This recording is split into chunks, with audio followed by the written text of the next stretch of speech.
What up, it's Esteban. Today I'm hanging out with YG and DJ Mustard. And we gotta talk about this new album, man, My Krazy Life. First of all, thank you for dropping a complete album, the way hip hop fans wanna hear it. Intros, skits, dope ass records. So just talk about, nowadays people are dropping mixtapes that sound like albums. People are dropping albums that sound like they should have been mixtapes. So talk about making a cohesive album. It's important, and I feel like I had to do it because a lot of people, when it comes to YG, they feel like I just got party songs. I'm just a party artist. You feel me? So when it was time for the album, it was like, okay, I'm about to show these my bad. I'm about to show them, you feel me, that I'm an artist. Like, I'm really an artist. Like, I got it up here with the music and the visuals and all that. Like, I got it. So I put out a lot of mixtapes with a lot of songs that was party songs that got a lot of attention on the West Coast, got a lot of club play, a lot of views on YouTube. And I was just building my fan base and getting my situation straight at the label, you feel me? That's how I look at it. All that time was spent on that. I mean, you can put out an album without a fan base and without your situation right at the label, but your album ain't gonna be as successful as it could have been if you got all your business right. So now we gotta talk about my favorite record. And of course, my favorite record would be probably the most controversial record on the joint, Meet the Flockers. Of course, that's my favorite joint. That's your favorite joint too. It's so West Coast, and then you got like the zap, like the hook. I mean, and it's the 10 crack commandments of breaking and entering. Just talk about making that record. Like, when did that concept hit you? Like, oh, that concept hit me. The Meet the Flockers concept hit me. It was like, I was almost done my album, but I already had the type of record I wanted to do, so I already knew what I wanted to do. I was like, I need a record about breaking in a house. I gotta let them know how to do it. Like, you feel me? That's how I was going into the album. Like, I need a record about, you feel me, situation with my mama.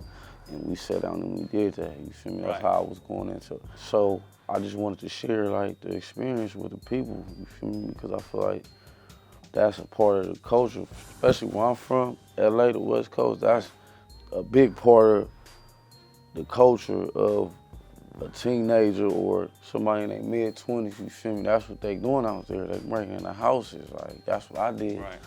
So I feel like, you feel me, I had to come with the song.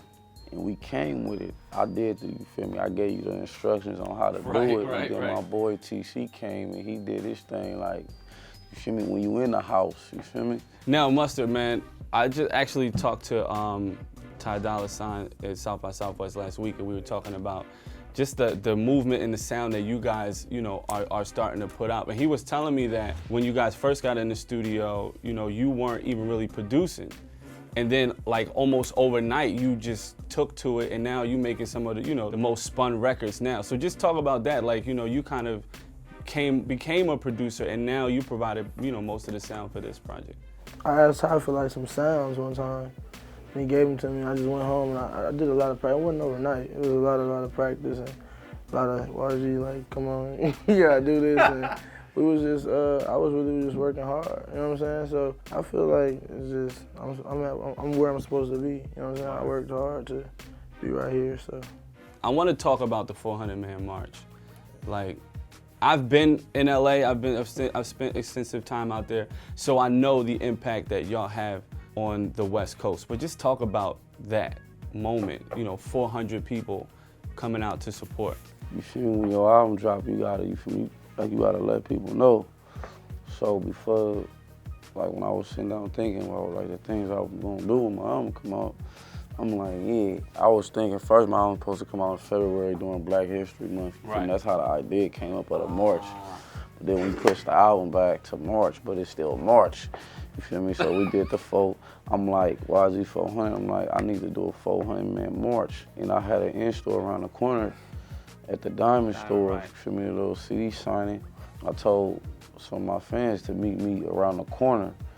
So we met up around the corner, they came out, there was a whole bunch of fans and a whole gang of the homies. When they told me the Diamond store was like, the line was long, like, we just started to march over there. And you feel me, my little team, they had it set up, us walking down the sidewalk and doing a little professional, corny shit. Right, right. I'm like, Dad, we finna, you feel me? Car started driving past. I'm like, we in the streets. We just walked in the streets. We stopped all the cars and just started jumping off a cord. You feel me? They were doing crazy stuff. Man. Bouncing off cars. My Krazy Life out right now in front of that car with the posters, all that. Word. Well, listen, man, I appreciate you coming through. My Krazy Life is an amazing album, Mustard.